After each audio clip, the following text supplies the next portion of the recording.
بسم اللہ الرحمن الرحیم۔ السلام علیکم ورحمۃ اللہ۔ 7 کلاس، آج ہم نے مڈ ٹرم کا لاسٹ چیپٹر یعنی کہ ہمارا جو مڈ ٹرم کا کورس تھا اس کا لاسٹ چیپٹر پڑھنا ہے، باب پنجم کا سبق نمبر 2، حضرت فرید الدین گنج شکر رحمۃ اللہ علیہ۔ پیج نمبر ہمارے پاس 88 ہے اور اس چیپٹر کا لیکچر نمبر 1 ہے اور یہ چیپٹر ہمارا مڈ ٹرم کا لاسٹ چیپٹر ہے۔ تو سب سے پہلے ہم بات کرتے ہیں کہ حضرت فرید الدین گنج شکر رحمۃ اللہ کون ہیں۔ حضرت فرید الدین گنج شکر رحمۃ اللہ علیہ اولیاء میں سے تھے، یعنی کہ اللہ تعالیٰ کے مخصوص بندوں میں سے ایک تھے۔ اولیاء سے مراد یہ ہوتا ہے کہ اللہ تعالیٰ کا دوست، اور ان کا کام کیا ہوتا ہے کہ اللہ تعالیٰ کے دین کو پھیلانا اور اللہ تعالیٰ کی جو ہدایات ہیں، تعلیمات ہیں، ان کو دوسرے لوگوں تک پہنچانا۔ تو ان کے بارے میں مزید تفصیلات جو ہیں ہم انشاءاللہ اس چیپٹر میں پڑھیں گے کہ آپ رحمۃ اللہ علیہ کا اسم گرامی مسعود تھا، یعنی کہ ان کا یہ نام مشہور ہے لیکن ان کا اصل نام جو تھا وہ کیا تھا؟ مسعود۔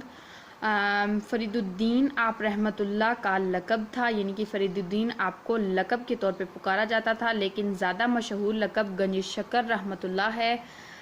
البتہ عقیدت مندوں کی اکثریت آپ رضی اللہ تعالیٰ آپ رحمۃ اللہ علیہ کو بابا فرید کے نام سے بھی یاد کرتی ہے۔ آپ رحمۃ اللہ کی ولادت 29 شعبان کو 569 ہجری میں قصبہ کوتوال میں ہوئی۔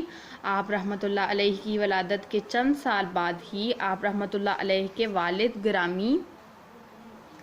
گرامی وفات پا گئے۔ آپ رحمۃ اللہ علیہ کی والدہ ماجدہ نہایت پرہیزگار خاتون تھیں، یعنی کہ سب سے پہلے ہمیں ان کا اصل نام بتایا گیا ہے، پھر ان کا لقب، پھر ان کا جو مشہور لقب ہے وہ، اس کے علاوہ یعنی کہ ان کو 3 لقب دیے گئے۔ ان کو فرید الدین بھی پکارا جاتا ہے، انہیں گنج شکر بھی پکارا جاتا ہے اور انہیں بابا فرید کے نام سے بھی یاد کیا جاتا ہے۔ یہ جو کوتوال قصبہ ہے اس میں پیدا ہوئے تھے۔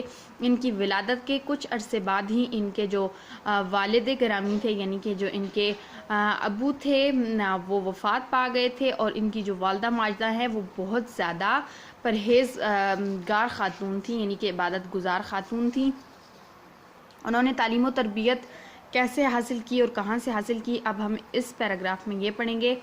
آپ رحمۃ اللہ علیہ کی والدہ ماجدہ آپ رحمۃ اللہ علیہ کو ابتدائی تعلیم کے لیے ملتان لے آئیں، یعنی کہ وہ جو قصبہ کوتوال تھا وہاں سے کہاں لے آئیں؟ ملتان لے آئیں تعلیم و تربیت کے لیے۔ اس وقت آپ رحمۃ اللہ علیہ کی عمر قریباً 12 سال تھی جب آپ ملتان آئے۔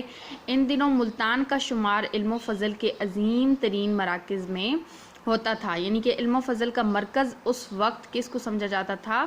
ملتان کو سمجھا جاتا تھا۔ ملتان میں سب سے پہلے آپ رحمۃ اللہ علیہ نے قرآن پاک حفظ کیا، پھر مروجہ نصاب کی تعلیم حاصل کی، یعنی کہ سب سے پہلے قرآن کو جو ہے وہ حفظ کیا، قرآن کو زبانی یاد کیا، پھر اس کے بعد جو اس وقت کے مروجہ یعنی کہ اس وقت جو مشہور مضامین تھے، مشہور کتابیں تھیں، ان کا جو نصاب تھا اس کی تعلیم حاصل کی۔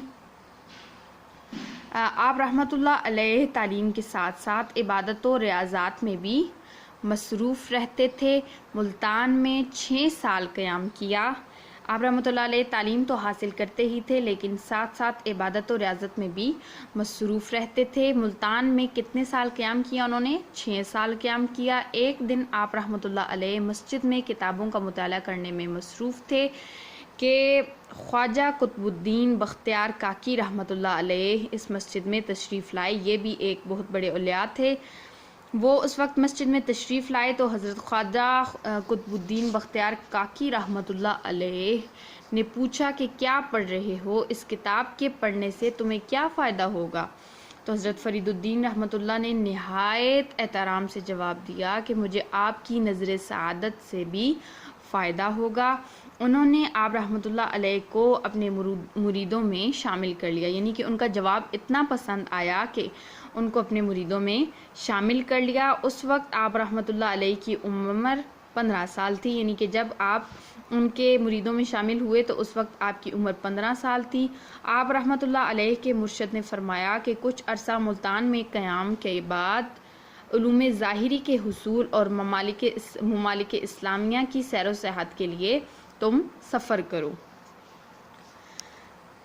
حضرت فرید الدین رحمۃ اللہ علیہ کے بارے میں اگلا جو ہے وہ کہاں سے انہوں نے کہاں سیر کی وغیرہ وغیرہ جو مزید تفصیلات ہے اب ہم انشاءاللہ لیکچر نمبر 2 میں پڑھیں گے.